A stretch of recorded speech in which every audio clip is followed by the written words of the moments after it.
Olá pessoal, o vídeo dessa semana, dessa quinta-feira, ele vai ser um pouco diferente porque eu vou falar aqui sobre atualidades, eu vou falar de um assunto de primeira hora que tá deixando todo mundo aí apreensivo, tá? Eu vou falar um pouquinho do coronavírus, mas não na parte médica, tá? Porque eu não sou médica e opiniões médicas a gente já ouviu muita coisa, tá? Então eu vou trazer para vocês nesse vídeo a parte jurídica da coisa. Eu vou falar então sobre a lei do coronavírus e também da portaria do Ministério da Saúde e de como aí esses dois institutos jurídicos atingem o cidadão. Tá legal? Esses dois dispositivos, que são a lei do coronavírus e mais a portaria, eles devem ser entendidos em conjunto com a Constituição Federal, isso sempre, né, pessoal? E também com o Código Penal. Isso pode parecer aí muito complicado para quem não é da área jurídica e é por isso que nesse vídeo eu me proponho a usar termos mais simples, tá? Sem tantos termos jurídicos, para que todo mundo possa entender, ainda mais quando a gente observa a relevância do tema, né? Como tá todo mundo tão preocupado aí com esse assunto. Bom, então vamos lá. Em primeiro lugar, eu quero falar para vocês sobre as medidas que podem ser adotadas pelas autoridades de forma compulsória, isto é, de forma obrigatória, medidas que podem ser impostas aos cidadãos aqui nesse período que nós estamos de uma pandemia. A lei traz várias medidas, tá, pessoal? Mas como eu tô me propondo nesse vídeo a falar diretamente das medidas que afetam o cidadão, então eu vou me ater a elas, tá legal? E eu vou começar aqui com a primeira medida, que é o isolamento. O que significa o isolamento? Significa separar as pessoas doentes, as pessoas contaminadas e também bagagens, meios de transporte, objetos, encomendas que possam estar contaminadas do resto das outras pessoas e das outras coisas. Então, olha só, isolar não significa isolar apenas pessoas, mas também isolar objetos que possam estar contaminados. A segunda medida é a quarentena, que significa diminuir algumas atividades e separar aquelas pessoas que possam estar suspeitas de contaminação, quer dizer, suspeitas de estarem contaminadas, de pessoas que não estejam doentes. E também manter essas pessoas suspeitas de contaminação longe de bagagens, animais, objetos, meios de transporte. Tá legal? Então daí a gente já percebe bem claramente a diferença entre o isolamento e a quarentena, porque o isolamento vai para aquelas pessoas que já estão doentes e contaminadas, e a quarentena para aquelas pessoas suspeitas de estarem contaminadas. A terceira medida que se aplica diretamente ao cidadão é a obrigatoriedade de realização de exames e tratamentos. Então, o que isso significa? Que a pessoa ela não pode se recusar a se tratar e nem a fazer os exames necessários. Por exemplo, se surgir aí, tomara, né, pessoal, uma vacina, a pessoa não pode se recusar a tomar a vacina.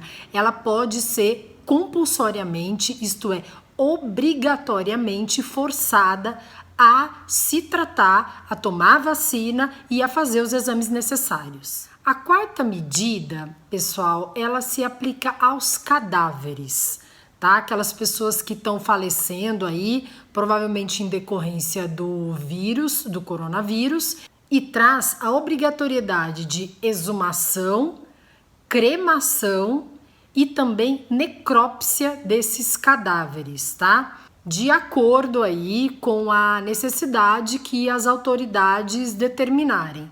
A gente está vendo aí uma coisa muito triste na Itália, né? Que são aí funerais vazios, as pessoas praticamente morrem no isolamento e depois nem tem mesmo um velório mesmo, né, pessoal, adequado, elas já rapidamente são levadas aí à cremação, mas às vezes isso se faz necessário. Então a lei do coronavírus também trouxe essa determinação que se aplica aos cadáveres. A quinta medida, ela se refere à restrição temporária de circulação aí por rodovias, portos ou aeroportos.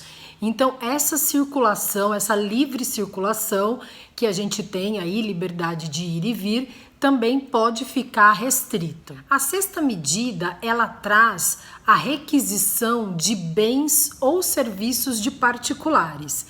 E essa medida, pessoal, da requisição de bens e serviços, eu preciso explicar um pouquinho, porque ela não é uma coisa tão comum.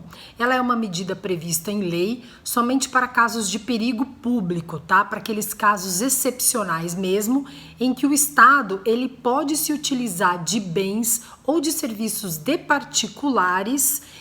Primeiro ele utiliza e depois ele indeniza esses particulares, tá? Então eu acho que fica mais fácil aí eu trazer um exemplo para vocês conseguirem entender melhor.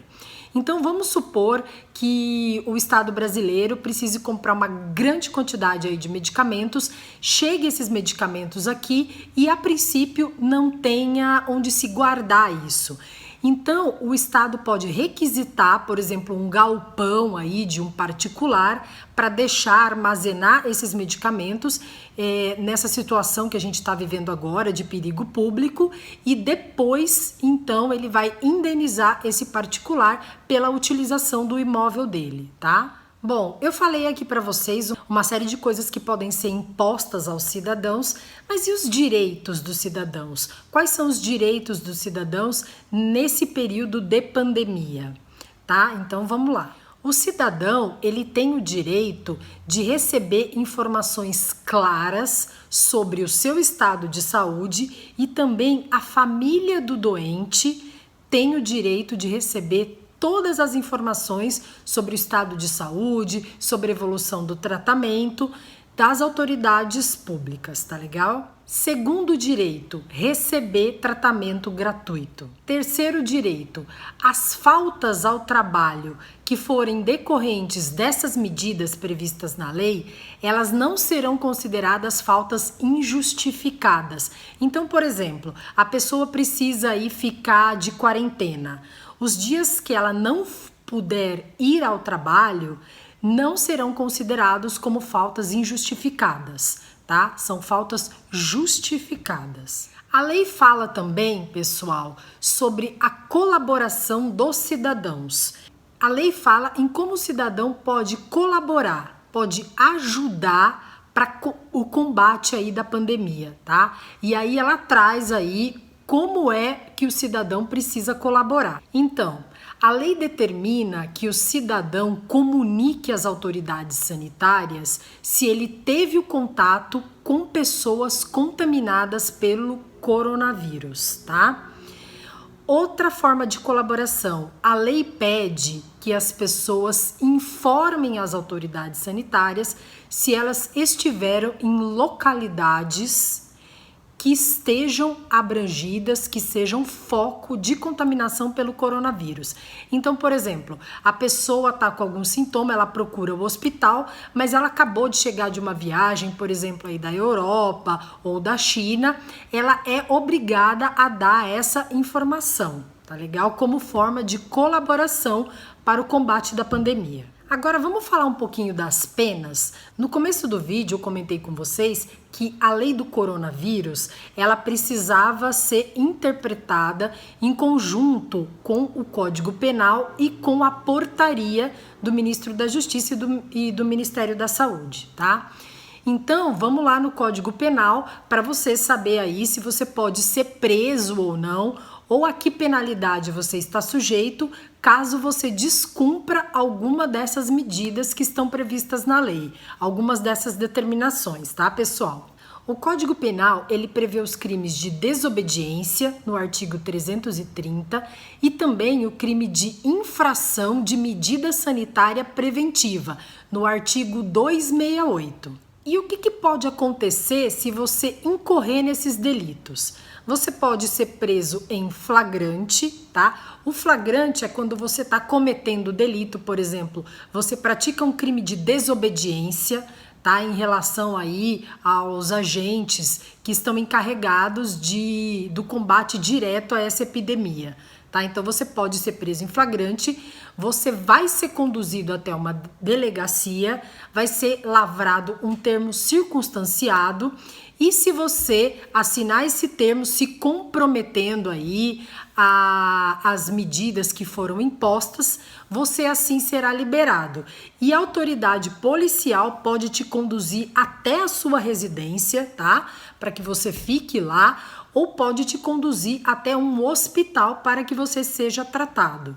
Inclusive, os agentes da saúde que estão aí encarregados do combate direto aí da pandemia, eles também podem acionar a polícia. Outro ponto que vale a pena ressaltar, pessoal, é que todas essas medidas aí para fazer com que seja cumprido a determinação prevista em lei, ela pode ser aplicada ao cidadão independente de mandado judicial.